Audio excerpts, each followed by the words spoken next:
Seja muito bem-vindo ao canal Ciência Modelo 2.0. Bom, neste vídeo vamos dar continuidade com a resolução do exame de admissão da Universidade Eduardo Mondlane, nesse caso concreto da disciplina de Química do ano 2016, ok? Visto que já foi resolvida a parte 1, que parte do exercício 1 a 10, caso queiras dar uma olhada, é só entrar na descrição deste vídeo, lá irás encontrar o link que irá te direcionar ao vídeo que estou aqui a me referir, ok? Então, atacando logo a questão número 11, diz o seguinte: assinala a alternativa correta. A opção A: um eletrão da camada K ao passar para a camada L absorve energia. Então, nós devemos analisar se é verdade ou falso. Então, ok. Para resolver isso, nós devemos saber que nós temos um núcleo na eletrosfera. Dentro da eletrosfera, nós sabemos que temos 7 camadas. Camada K, L, M, N, por aí vai. Até 7 camadas. Então, eu tenho aqui K, L, M. Ok? Então, eles estão a dizer o seguinte: o eletrão está aqui na camada K. Quando passa para cá, para a camada L, o que acontece? O que acontece? Ele absorve, libera, e eles aqui afirmaram que absorve energia. Então, nós devemos saber se isso é verdade. Então, vamos lá. Nós sabemos que perto do núcleo, aqui no núcleo, há muita energia. Então, se está mais próximo do núcleo, quer dizer que este eletrão será muito difícil de removê-lo, porque está mais energizado pelo fato de estar mais próximo do núcleo, ok? Então, para que o eletrão, consigamos remover o eletrão para passar da camada K, que está mais energizada em relação à camada L, é necessário absorver energia para conseguirmos tirar o eletrão da camada K, porque a camada K tem muita energia, o que faz com que o eletrão fique colado nesta camada, ok? Então, para retirar o eletrão é muito difícil, por isso precisamos absorver energia para podermos retirar e passar para uma outra camada. Quer dizer que ele absorve, e se for o caso contrário, o que acontece? Se ele passa da camada L para a camada, ele vai ter que liberar energia. Por quê? Porque ele está se aproximando do núcleo, ok? Se está se aproximar do núcleo, nós já sabemos que no núcleo tem muita energia, então não faria sentido ele absorver energia, ele tem que liberar energia, porque ele vai em direção onde há mais energia. Por que ele precisaria absorver? Ele precisa liberar energia porque ele vai ao encontro da energia.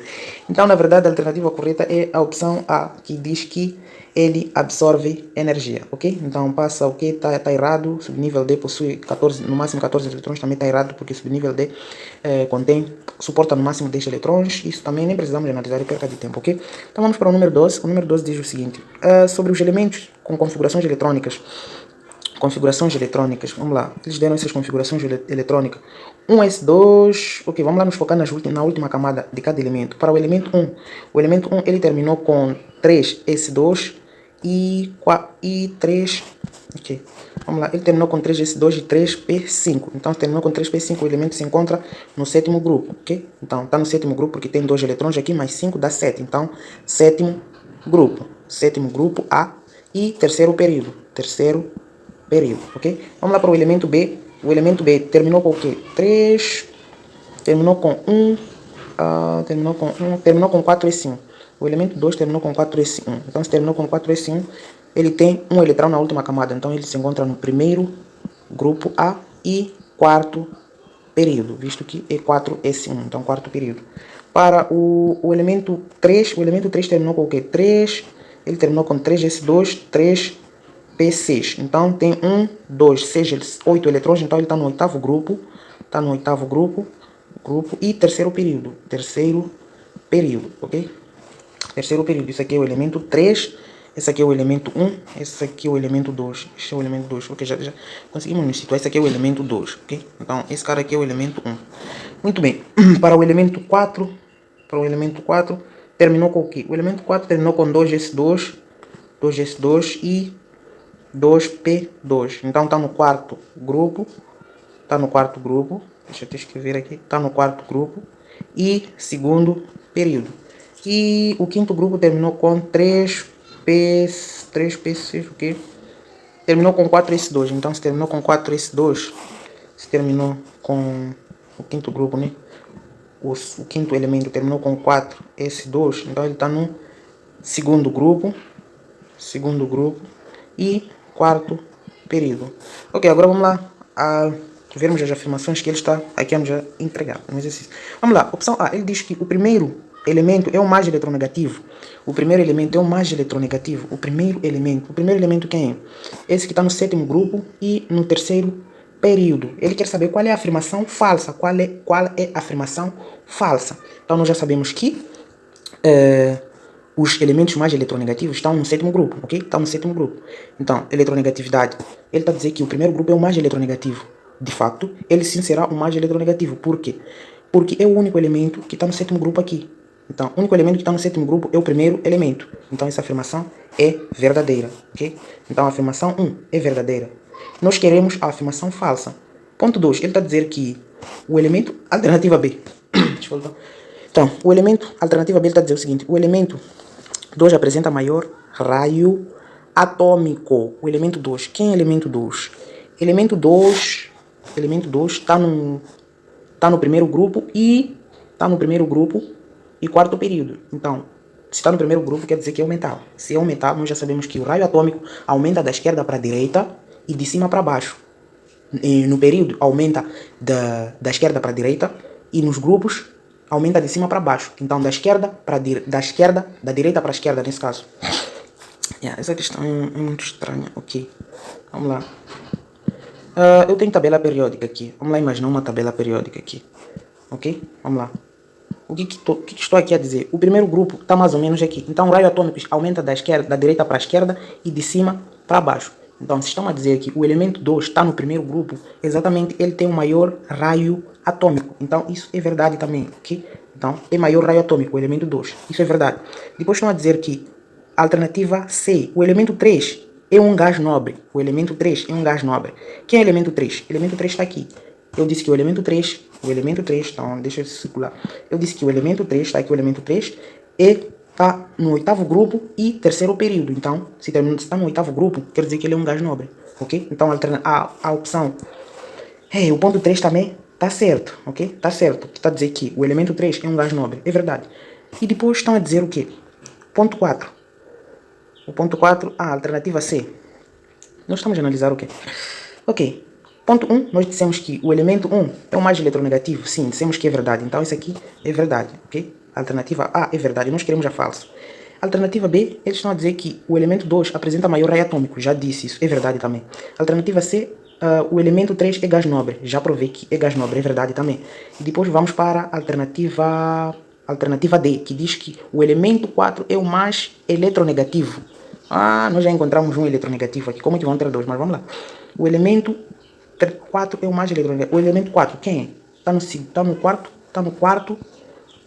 Está onde? O elemento 4, está aqui. O elemento 4, onde é que se encontra? Ele se encontra no quarto grupo e no segundo período. Opa, estragou. Os elementos mais eletronegativos se encontram no sétimo grupo. Então, por ele se encontrar no quarto grupo, ele não é eletronegativo, nós já sabemos. Então, se está no quarto grupo, não é mais eletronegativo. Está errada.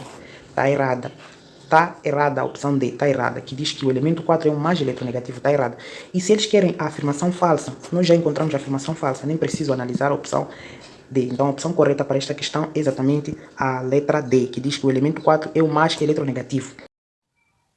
Letra C diz família 4A e período 4, ou seja, pertence ao quarto grupo e quarto período. Não, nosso elemento se encontra no quinto grupo e quarto período.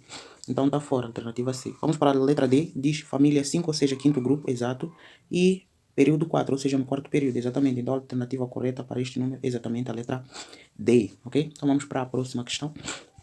Número 14 diz o seguinte.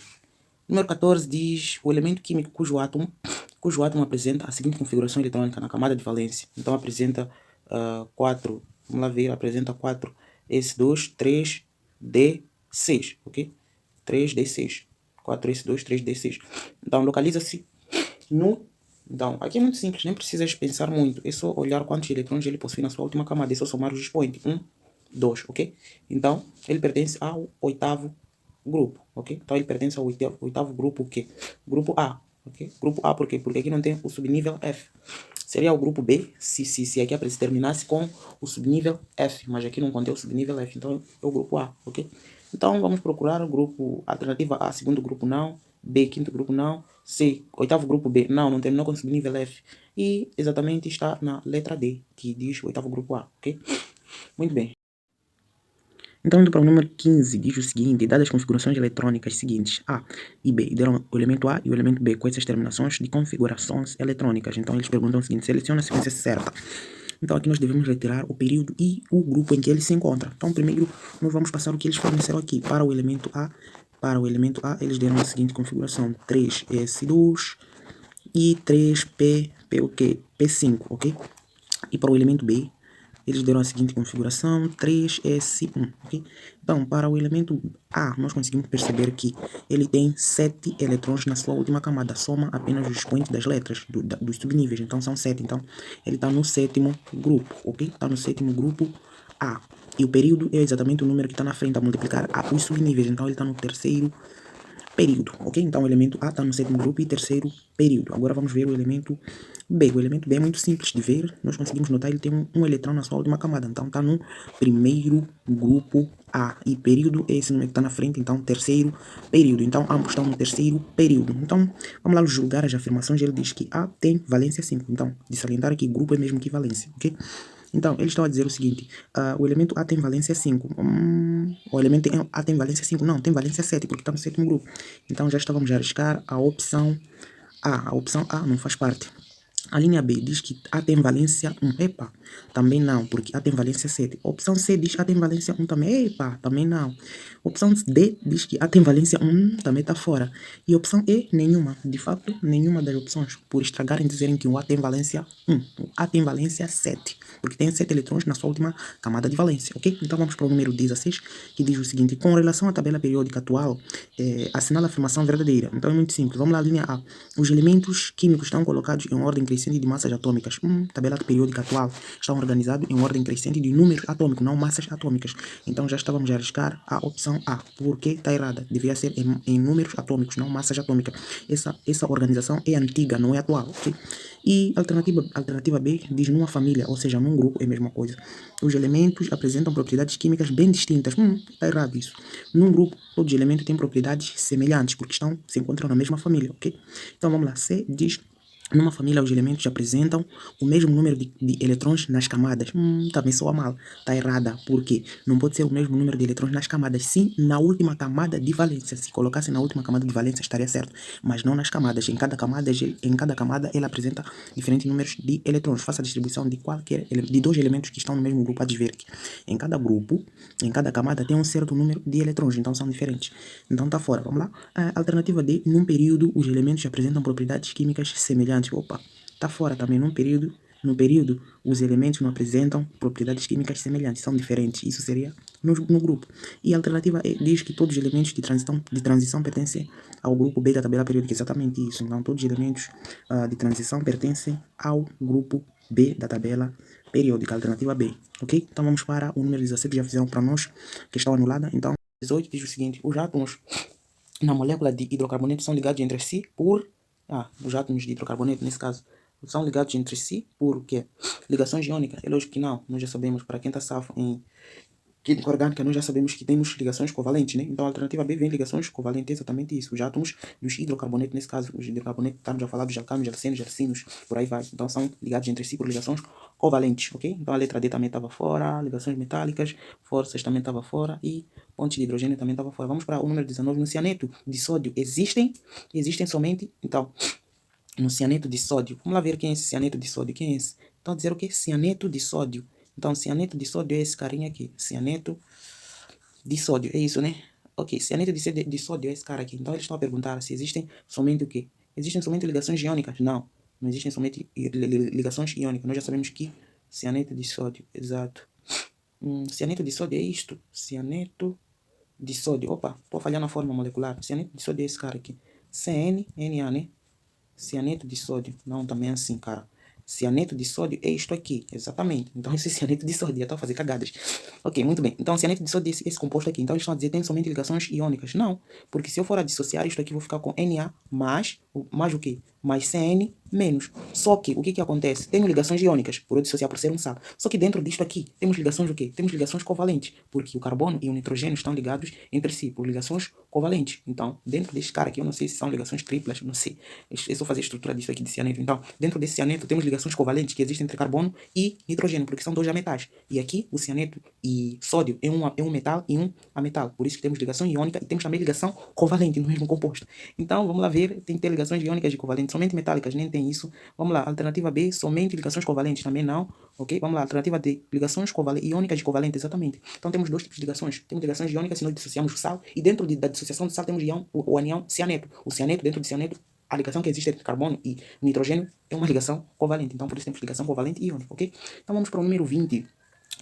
O diamante e o grafite são o quê? Na 10ª classe nós aprendemos que o carbono tem uma espécie que nós chamamos de alotropia, que chamamos de diamantita, que se subdivide em diamante e grafite, ok? São formas alótropas. Então eles estão a dizer, são o quê? Isômeros? Claro que não. São isomorfos, né? Não. Isômeros não também. São alótropos, exatamente. Então são alótropos, diamante e grafite. São formas alótropas do carbono. Então D também estava fora e E também estava fora. Muito bem. Vamos lá para o número 21. A lâmpada acenderá quando no recipiente estiver presente a seguinte solução. Então vamos lá. Alternativa A, oxigênio. Para a lâmpada acender, primeiro devemos ter íons livres lá, dentro da solução, né? Numa solução aquosa, nesse caso, como eles estão a dizer no recipiente. Então, oxigênio é uma substância simples, estaria fora. Não é oxigênio, não vai acender, é uma substância molecular.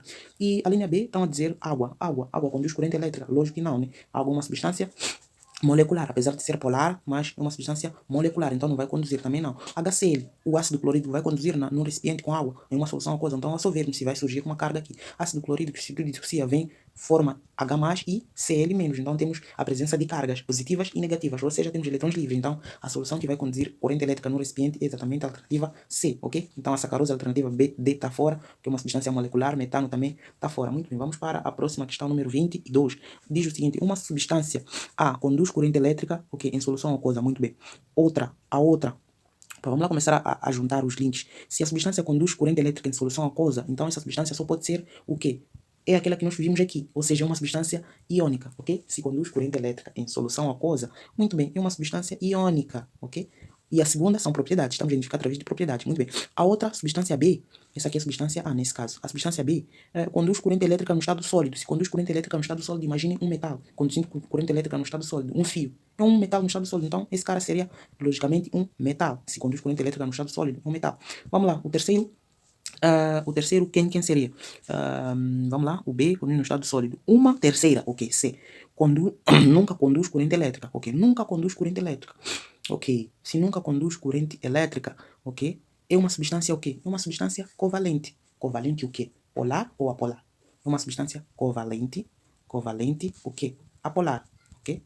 Apolar. Por que apolar? Porque se for substância covalente, somente covalente, o que acontece? Nós temos, o carbono é uma substância covalente, ok? É uma substância covalente. Só que dentro do carbono, dentro do carbono, nós temos diamante e grafite. Olha só, se nós dizemos que é apolar, que é substância covalente, é uma substância covalente apenas.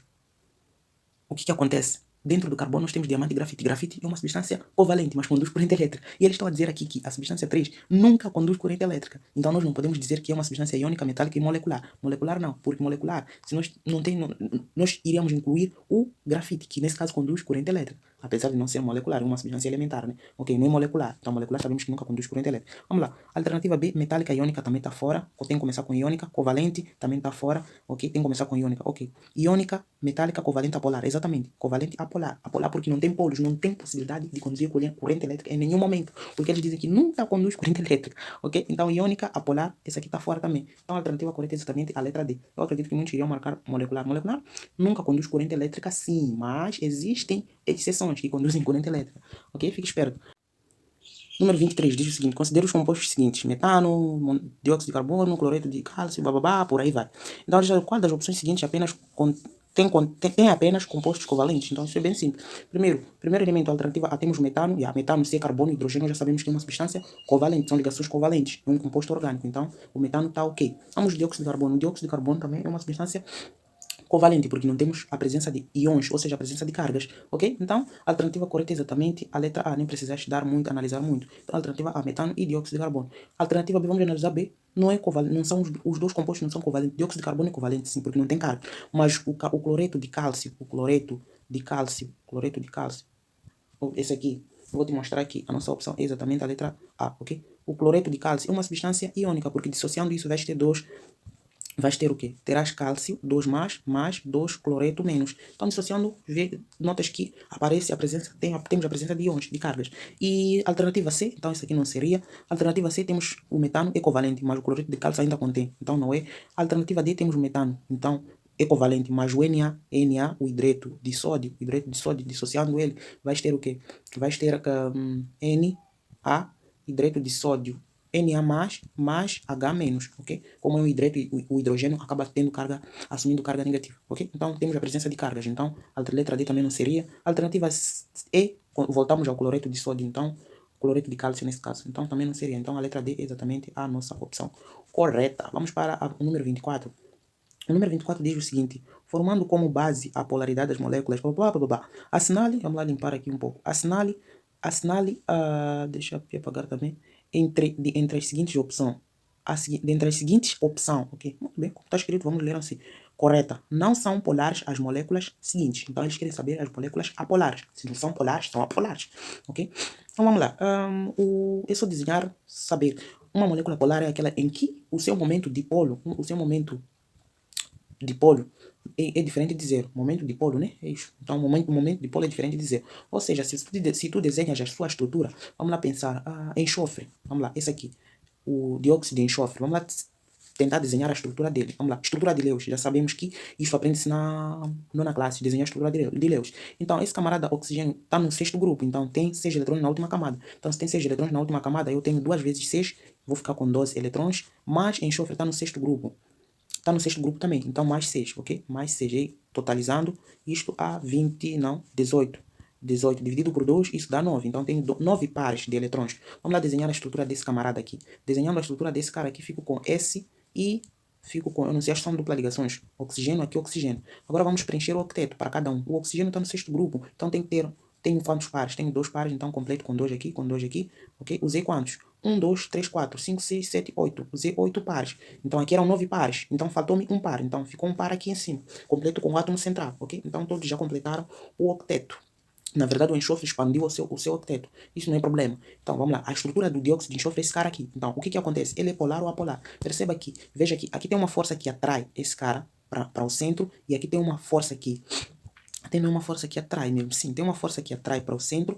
Tem uma força que atrai para o centro. Aqui também tem uma força que atrai para o centro. E este par de eletrões que está aqui no enxofre começa a repelir estes 2 oxigênios, ok? Por isso que formam um determinado ângulo aqui alfa. Então, se forma um determinado ângulo alfa, nós queremos calcular o momento dipolo. Veja que as forças deste composto aqui nunca vão se anular. Por quê? Porque aqui tem uma força que está para lá, que está a puxar. O oxigênio está a ser atraído por enxofre, por diferença de eletronegatividade, e este oxigênio também está a ser atraído para cá.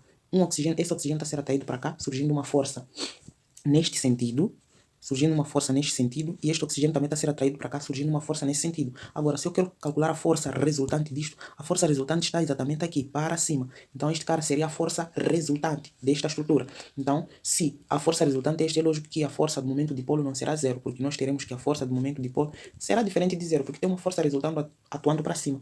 Então, por isso que esta molécula aqui, meu camarada, esta aqui é polar, não é apolar. Então, se esta molécula de CO2, dióxido de enxofre é polar, eles querem apolar, meu camarada, já estava já eliminar todas as opções que tem a molécula de dióxido de enxofre. Vamos lá, do que perdermos tempo aqui, vamos lá. A alternativa A temos dióxido de enxofre, está fora, porque é polar, nós queremos apolar. B também tem dióxido de enxofre, está fora. E C, o que acontece? Vamos lá analisar o C. Na alternativa C, vamos lá analisar o primeiro composto, nesse caso que é CH3, o que? Cl. Então, CH3Cl, a sua fórmula estrutural seria essa aqui, carbono, fazendo 4 ligações, hidrogênio, hidrogênio, hidrogênio e o quê? E o Cl. Meu camarada, esta molécula é o quê? É polar. Por quê? Porque estas 3 ligações são iguais, mas esta ligação é diferente. Então aqui o momento dipolo também vai ser diferente de zero. Se fossem essas 4 ligações iguais, o que aconteceria? Iriam se anular todas estas ligações, iriam se anular. Mas como temos uma ligação diferente, então esta molécula é polar. Por quê? A força resultante desta molécula não irá se anular, não vai ser igual a zero, ok? Então já estávamos a arriscar isso também, porque a primeira molécula é polar. Vamos para a alternativa D. Alternativa D, vamos analisar quem? Vamos analisar este cara aqui, o primeiro composto, que é o dióxido de carbono. O dióxido de carbono é esse cara aqui. Carbono, dupla ligação O. O que acontece? Temos duas ligações iguais. Então, se temos 2 ligações iguais aqui, a estrutura de Lewis é essa para dióxido de carbono. Veja aqui, a força que está a puxar para cá é a mesma força que está a ser puxada para cá. Então, essas 2 ligações se anulam, visto que são iguais, são as mesmas ligações e os átomos são iguais. Então, se anula, logo o momento dipolo é exatamente igual a zero. Logo, esta molécula é o quê? É apolar, ou seja, não tem polos. Então, este é apolar. E vamos analisar para o metano. Como é que é o metano? O metano eu já sei que é polar, porque o metano CH4, temos o que? Carbono, hidrogênio, hidrogênio, hidrogênio e hidrogênio. O que acontece? Quando as ligações são iguais? São iguais. Cara, estas ligações vão se anulando, se anulam todas. Aqui temos o momento dipolo igual a zero, porque todas as ligações são iguais. Nós tínhamos CH3Cl, tínhamos uma ligação diferente e a molécula era polar. Então, essa aqui, como as 4 ligações são iguais, então essa molécula é apolar. Logo, tá certo. O dióxido é apolar, o metano é apolar. Então, o pentóxido de fósforo também vai ser apolar, porque nem preciso analisar a sua estrutura, porque todas as ligações são iguais. O que temos cloro, cloro, cloro. Então, de uma forma ou outra, as ligações vão se anular todas. Então, a alternativa correta seria o quê? Seria exatamente a letra D. A letra E, nenhuma das opções está fora. É uma pegadinha, quer nos fazer cair, nos induzir ao erro. Vamos para o número 25. Ok, vamos lá. O ácido que corresponde à classificação monoácido, oxiácido e terciário. Monoácido tem que ter um hidrogênio. Ok, vamos lá. Monoácido tem que ter um hidrogênio. Monoácido, ok? Um hidrogênio. Oxiácido tem que ter oxigênio. Triternário, ou seja, ternário tem que ter 3 elementos. 3 elementos diferentes, ok? Então vamos lá analisar. Monoácido, alternativa A, ácido nítrico. Tem um hidrogênio, tá certo. Tem um hidrogênio, cara, né? Exato, tem um hidrogênio, tá certo. Ok, oxiácido, tem um oxigênio? Tem um oxigênio, tá certo. Terciário, tem 3 elementos? Exatamente, cara. Tem o quê? Tem o hidrogênio, tem o oxigênio e tem o nitrogênio. Então são 3 elementos. Então logo é terciário. Então logo é a opção A. O nosso gabarito desta resposta, ok? Eu quero circular isso. Não tá aceitar por quê? Então é logo a letra A. Exato. Então esse cara aqui é hidrácido, esse aqui é diácido, isso também tá fora, tudo isso tá fora. Vamos lá para o número... O próximo, né? Exato, o número 26. O número 26 diz o seguinte: os nomes dos ácidos oxigenados abaixo são respectivamente. Aqui, vamos dar o nome desses caras aqui. Vamos dar o nome, com toda a calma do mundo. Vamos lá. Esse cara temos o quê? Temos esse NO2, temos mais quem? HClO3, temos mais quem? H2SO3 e mais quem? Falta o último, né? Então temos H3PO4. Muito bem, vamos dar o nome desses carinhas aqui. Então, esse primeiro seria o quê? Nós já sabemos que o primeiro nós vimos que era o ácido nítrico. Quando tinha 3 oxigênios, era ácido nítrico. E se tirarmos um oxigênio, fica o quê? Fica exatamente ácido, ok? Nitroso, ok? Nitroso. Então, só com isso, primeiro ácido tem que ser nitroso, já eliminávamos as alternativas que não começam com nitroso, ok? Vamos lá. Alternativa C começou com ácido hipo, tá fora. Alternativa E começou com ácido nítrico, tá fora. Alternativa B começou com ácido nítrico também, tá fora. Então, só pode ser a alternativa E. Alternativa D não. Alternativa D começou com nitroso, alternativa A com nitroso, então pode ser A ou D. Vamos lá analisar a próxima. Vamos lá dar nome ao próximo. Vamos lá. O segundo vai ser o quê? Ácido HClO3. Então, nós já sabemos que esse cara aqui 4 é ácido perclórico, ok? É ácido perclórico. Então, se esse cara aqui é ácido perclórico, perclórico por quê? Porque tem 4 oxigênios aqui, tem 4 oxigênios. Se nós tirarmos um oxigênio, fica com 3. O que nós tiramos? Tiramos esse prefixo per. Ficamos só com clórico, ok? Ficamos com clórico somente. Então, o nosso segundo ácido, qual seria o nome? Ácido quem? Clórico, ok? Porque não é 4, é 3. Então, ácido clórico. Então, vamos lá. Só com base nisso, nós já matamos a questão. Então, tem que ser nitroso clórico. Nitroso clórico, a opção A. Então, nitroso clórico, exato. Então, a opção A. Por quê? Porque a opção D vem nitroso perclórico, tá fora. Então, a alternativa correta é exatamente a opção D. Vamos terminar. Este segundo ácido seria ácido sulfuroso. E esse quarto ácido seria o ácido fosfórico. Fosfórico ácido. Como se escreve em inglês, ok? Então, o 27 diz o seguinte: a 250 ml de uma solução, 0,3 molares de ácido sulfúrico, são adicionados 350 ml de água, ok? A nova concentração da solução será, então aqui trata-se de uma diluição básica, né? Então, a primeira coisa, antes de resolver, colhermos os dados. Eles deram que o volume 1 é igual a 250 ml, ok? Então, esse seria o volume 1. E deram também a sua molaridade, ou seja, a molaridade 1 é igual a 0,3 molares, ou seja, a mesma coisa escrever 3 vezes 10 elevado a menos 1. Deixa eu estar muito horrível isso. Então, uma coisa é escrever 3 vezes 10 elevado a menos 1 molares, ok? E o volume 2 tem que ser igual ao quê? O volume 2 é o volume 1 e o volume da água adicionado, ou seja, é a soma desses dois volumes, visto que foi adicionado uma água. Então, vai ser 250 mais 350. Isso costuma dar a 600 ml, ok? E nós queremos exatamente a molaridade 2, é o que nós estamos à procura. E pela diluição nós já sabemos que molaridade 1 vezes volume 1 tem que ser igual a molaridade 2 vezes volume 2. Se nós estamos à procura da molaridade 2, então isolamos. Molaridade 2 tem que ser igual ao que? Molaridade 1 vezes volume 1 dividido por volume 2. E feito isso, vem aqui e substitui pelos dados. Então, molaridade 2 tem que ser igual ao que? Traço de fração, molaridade 1. Molaridade 1 é igual a 3 vezes 10 elevado a menos 1 molares. Pode não converter para litro, porque você vai simplificar de qualquer jeito, ok? Vezes o volume 1. O volume 1 é 250 ml, ok? dividido pelo volume 2. O volume 2 é de 600 ml. É aquilo que eu estava a dizer. Podes não converter para litro ou converter, tanto faz. O resultado será o mesmo. Consegues cortar litro com litro. Ainda consegues cortar um zero de cima com um zero de baixo. Um zero de cima com um zero de baixo. Acabas ficando com... Vamos lá arrumar esta bagunça que fizemos aqui. Molaridade 2. Molaridade 2 tem que ser igual ao quê? No numerador, sobrou-me apenas 3 vezes 10 elevado a menos 1 vezes o quê? 25, né? 25. Isto molares. Dividido por 60. Ok? Ainda podemos simplificar algumas coisinhas. Posso dividir esse 3 por 3, dá 1. Esse 60 por 3 dá 20. Ok? Dá 20 aqui. Então isso tem que ser igual. Vamos lá escrever o que eu gerei lá. Fico com 25 vezes 10 elevado a menos 1 dividido por 20. E ainda posso simplificar este 20. Divido 25 por 5, aqui dá 5. Divido 20 por 5, aqui dá 4. Então, na verdade, a minha conta é exatamente igual a 5 vezes 10 elevado a menos 1 dividido por 4. Então, eu tenho que fazer essa divisão. 5 dividido por 4. Vamos lá fazer de preto aqui essa divisão. 5 dividido por 4. 5 dividido por 4 só pode ser 1. 1 vezes 4 dá 4. Então, venho para cá, coloco 4. Diferença dá 1. 1 vezes dividido por 4 não é possível. Adiciona um 0, vírgula aqui. 10 dividido por 4 dá, só pode ser 2. 2 vezes 4 dá 8. Então, venho colocar aqui 8. Diferença tem que dar 2. 2 é possível dividir por 4? Não. Tem que adicionar um 0. Como tem vírgula lá, não preciso colocar outra vírgula. 20 dividido por 4 dá 5. 5 vezes 4 dá 20. Diferença, isso dá 0. Minha conta terminou. Então, isto implica dizer que a minha molaridade 2, tem que ser igual a 5 dividido por 4 dá exatamente a 1,25. Ainda tem vezes 10 elevado a menos 1 que estava no numerador. Só que eu posso tirar esse 10 elevado a menos 1. Esse 10 elevado a menos 1 indica que eu posso andar uma vez para a esquerda com a vírgula. Então, ando para cá uma vez para a esquerda, fico com a molaridade 2, tem que ser igual a 0,125 molares, ok? Então, a molaridade 2 é exatamente 0,125 molares, ou seja, mol por litro, que está exatamente na alternativa A deste problema, ok? Número 28 diz o seguinte: a 0,5 litros de uma solução 0,25 normais de certa base adiciona-se determinado volume de solução 2 normais da mesma base. Então, resultando numa solução 1,5 normal, o volume da solução resultante será... Então, bom, este exercício refere-se à diluição ao mesmo tempo mistura de soluções. Então, vamos lá tirar os dados. Eles deram que uma determinada solução em que o seu volume, ou seja, volume 1, é igual a 0,5 litros e a sua concentração normal 1 é igual a 0,25 normais, ok? E de uma certa forma, foi adicionado a uma solução, ou seja, foi misturado por uma outra solução de normalidade 2 igual a 2 normais, e o seu volume 2 igual ao quê? Da mesma base, resultando, ok?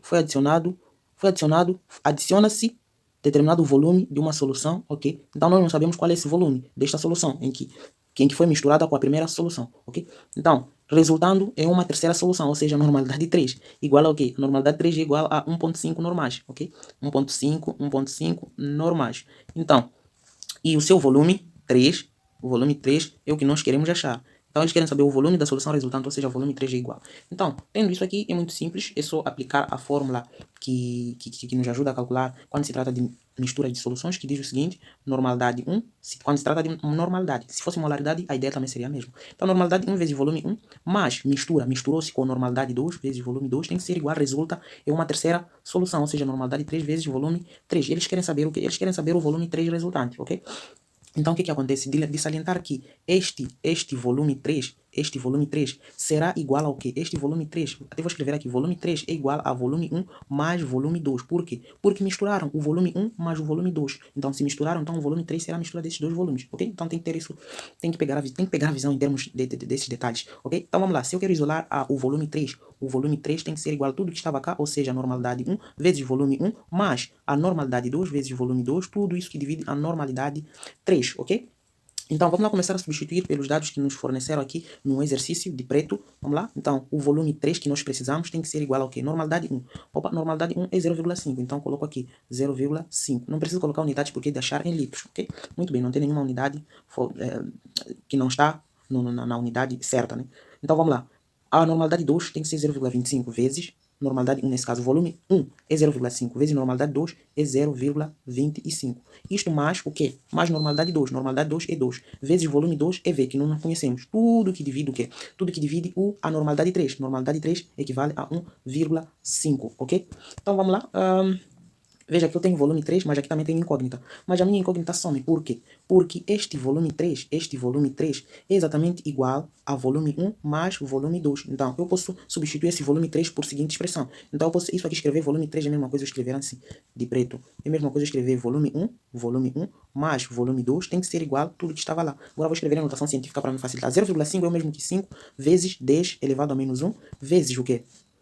Vezes 25, 0,25 é a mesma coisa que 25 vezes 10 elevado a menos 1, ok? Isto mais 2V, 2 vezes V. Tudo que divide, o 1,5 é a mesma coisa eu escrever 15 vezes 10 elevado a menos 1, ok? Então veja que o volume 1 eu tenho, o volume 1 eu conheço, o volume 1 eu conheço. Quem vê o volume 1? O volume 1 é 0,5.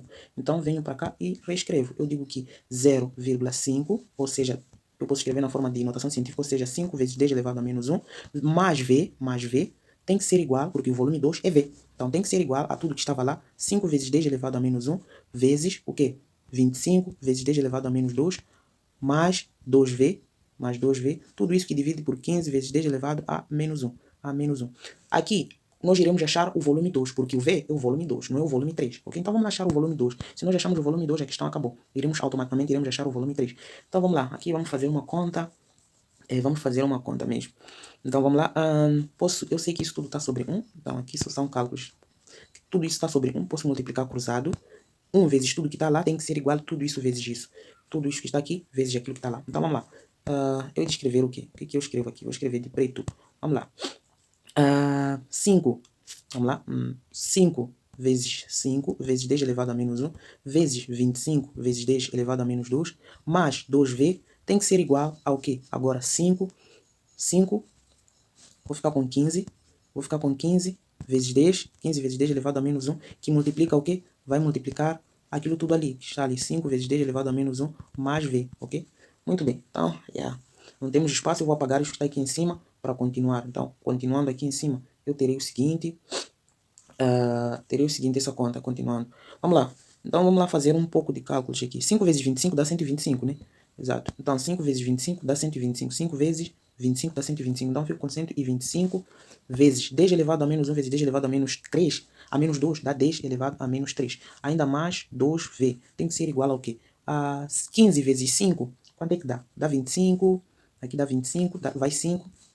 Aqui vai 5, ok. 5 vezes 5 dá 25, vai 5. 5 vezes 1 dá 1. Dá 5, aliás. 5 vezes 1 dá 5. 5 mais 2 dá 7, então dá 75. Então 5 vezes 15 dá 75. 75, então dá 75 vezes 10 elevado ao quê? A menos 10 elevado a menos 1 vezes 10 elevado a menos 1 dá 10 elevado a menos 2. A menos 2, ok? Ainda tem mais o quê? 15 vezes 10 elevado a menos 1 vezes V é distributiva. Vai dar mais 15 vezes 10 elevado a menos 1, isso V, ok? Então continuando aqui embaixo, teremos o quê? Vamos agrupar tudo que tem em V do que não tem V do outro lado. Então, eu terei o seguinte, passo esse 15V para cá, então fico com 2V que estava cá, 2V, menos 15 vezes 10 elevado a menos 1, V, tem que ser igual a 75 vezes 10 elevado a menos 2 que estava lá, menos 125 vezes 10 elevado a menos 3, ok? Muito bem.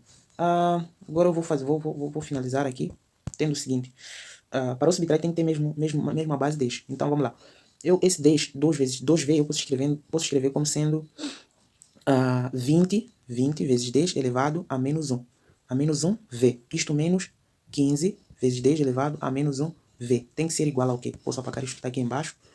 Posso apagar isto que está aqui embaixo para continuar melhor. Tem que ser igual ao quê? Para eu subtrair aqui também tem que ter mesmo expoente base 10. Então eu posso escrever como sendo 750 vezes 10 elevado ao quê? A menos 3 menos 125 vezes 10 elevado a menos 3. Ok? Então aqui é matemática básica mesmo. Agora aqui eu posso subtrair 20 menos 15. Dá quanto? Dá 5 vezes 10 elevado a menos 1V. Tem que ser igual ao quê? Aqui 750 menos 125, porque tem a mesma base 10 elevado a menos 3. Quanto é que isso dá? 700 menos 100 dá 600. Logo vai me dar 650. Então vai dar 625 vezes 10 elevado a menos 3. Então se eu quero o V, acho que vou ter que apagar ali em cima também. Se eu quero o meu V, deixa eu apagar aqui para continuarmos. Se eu quero isolar o V, aqui vai ser igual ao V. O V, vamos lá. O V tem que ser igual ao quê? Tem que ser igual a 625 vezes 10 elevado a menos 3. Tudo isso que divide a 5 vezes 10 elevado a menos 1, ok? Então isso tem que ser igual ao que? Quanto é que dá essa conta? 625 dividido por 5 é divisível.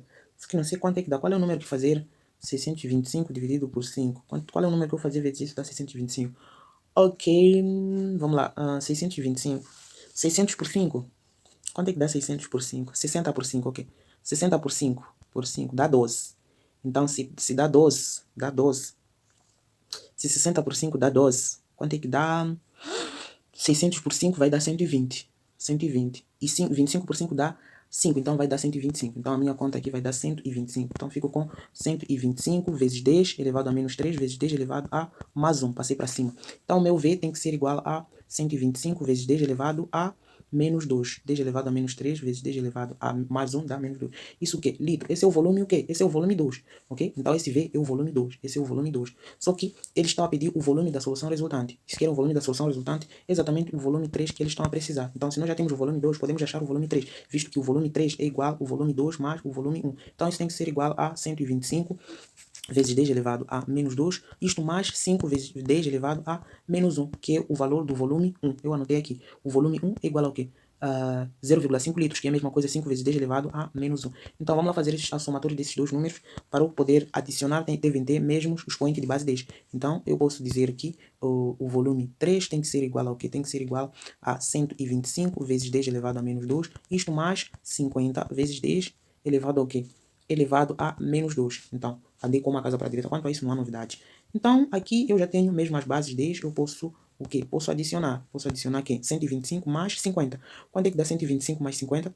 Dá 175. Então, o volume 3, deixa eu te escrever com outra cor.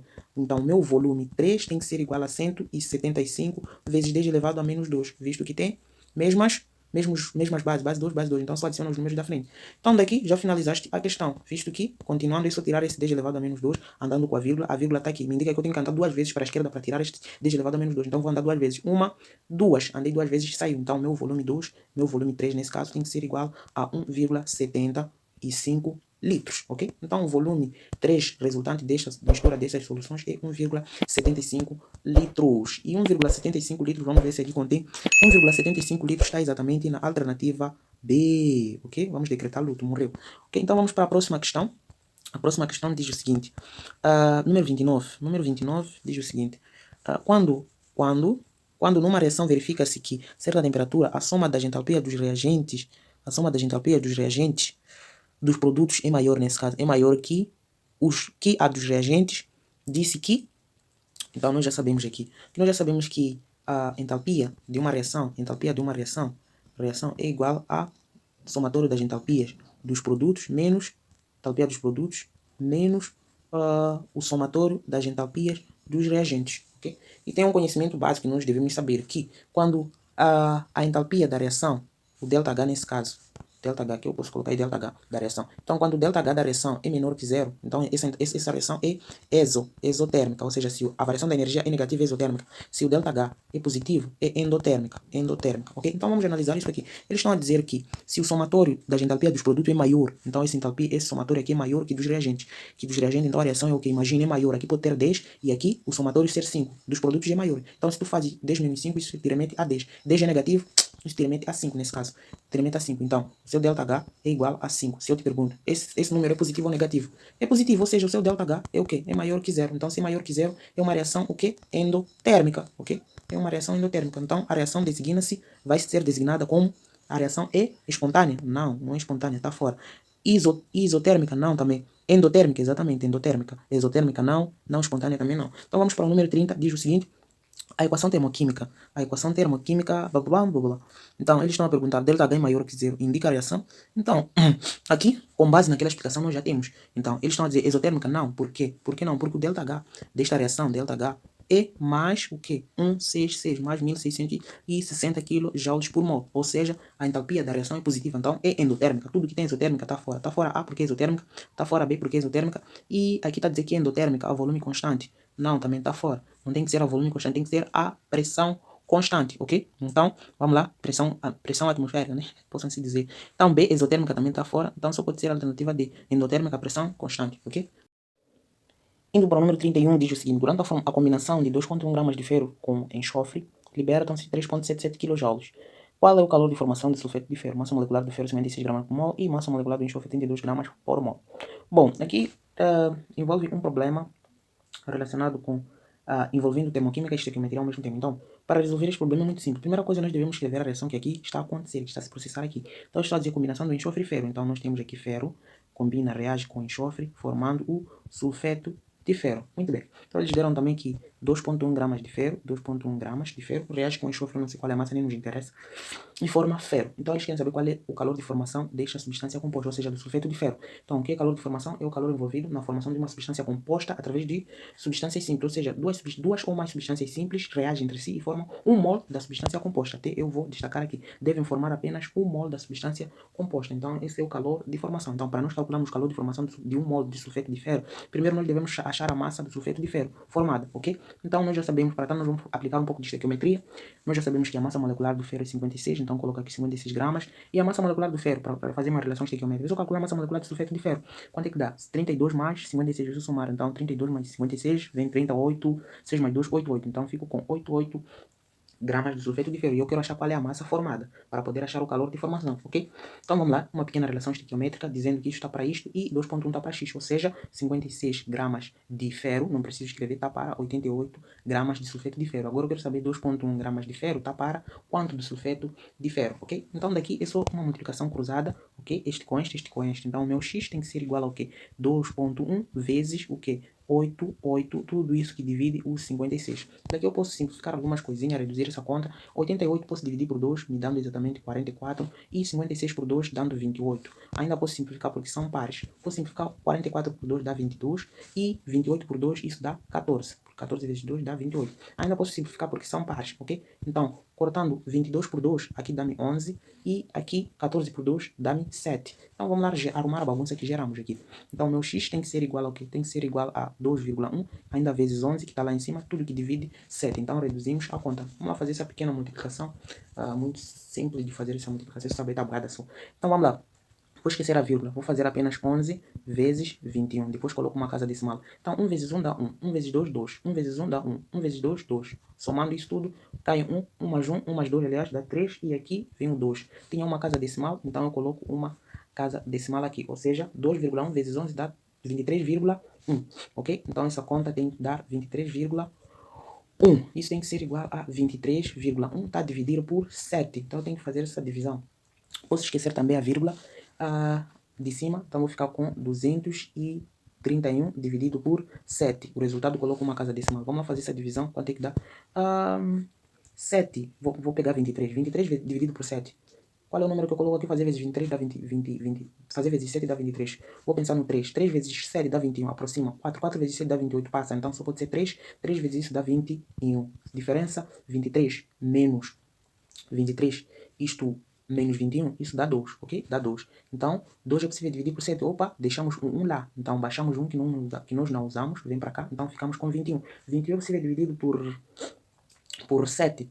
Por 7 é possível sim, dá 3. Então, dá 3. Isso tudo dá 33. Só que como eu já havia esquecido a vírgula, tenho que devolver a minha vírgula. Logo, tem que ter uma casa decimal. Coloco uma vírgula aqui, porque era o quê? 23,1. Eu coloquei como sendo 230.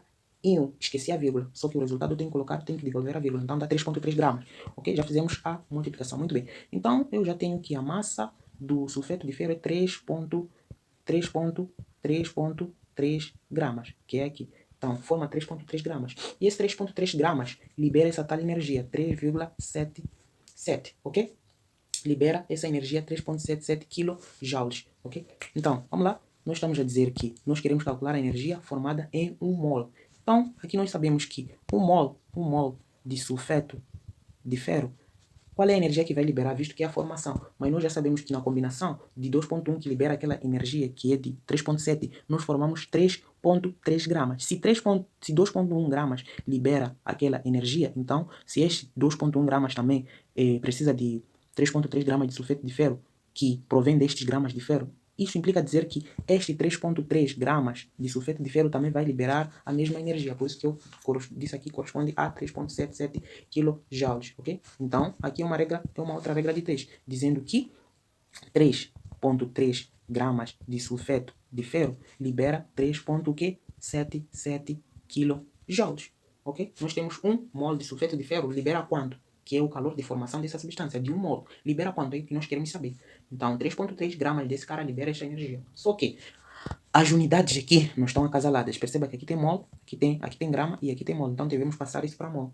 Então, é muito simples. Nós já sabemos que 1 mol de sulfeto de ferro tem o quê? 1 mol de sulfeto de ferro tem exatamente 88 gramas de sulfeto de ferro. Isso calcula a massa molecular. Então, nós queremos saber qual é de energia que vai ser liberada em 88 gramas de sulfeto de ferro, que é a mesma coisa 1 mol. E nós sabemos que 3,3 gramas de FeS libera 3,77 kJ. Então aqui é só regra de 3, multiplica cruzado aqui, isto com isto, isto com isto. Daqui tem o teu x tem que ser igual ao quê? Tem que ser igual a 88 vezes 88 o quê? 88 gramas de FeS vezes 3,77 kJ. Tudo isso que divide o quê? Que divide 3,3 gramas de FeS, ok? Muito bem, então o meu x tem que ser igual ao que? Veja o que conseguimos cortar aqui. Corto isto com isto, FeS com FeS. E grama com grama também some. Aqui acabas ficando com FeS, né? Gramas, kilojoules de quê? Opa, vou ficar sem carga. Então, kilojoules de FeS, ok? Muito bem. Então, o que acontece aqui? Eu vou fazer com máquina mesmo, eu não quero queimar muito tempo. É uma conta muito chata, eu não quero fazer. Vai levar muito tempo, vai me queimar muito tempo aqui. Então, tenho 88 vezes 3,77. Tem que ser igual a 331, então dá 331,76 kJ. Só que está dividido por 3,3, ok? Então, isso tem que ser igual ao quê? Tem que ser igual a... Se eu pego isso e divido por 3,3, divido por 3,3, dá-me exatamente 100,53 kJ. Então, na verdade, o meu X tem que ser igual a 100,53 kJ de FeS. Só que como é um calor de formação, nós já sabemos que todo calor de formação tem que ser negativo. Tem que ter isso na mente, né? Então, X tem que ser igual a menos 100,53 kJ de FeS. Então, esse é o calor de formação desta substância aqui, menos 100,53 kJ. Ok? Então, indo para as alternativas, menos 100. Então, aqui eles colocaram menos 100,5. Aqui é 0,53. Já arredondando isso, é por defeito. Então, ficamos com a alternativa B, que diz que é menos 100,5 kJ por mol. Ok?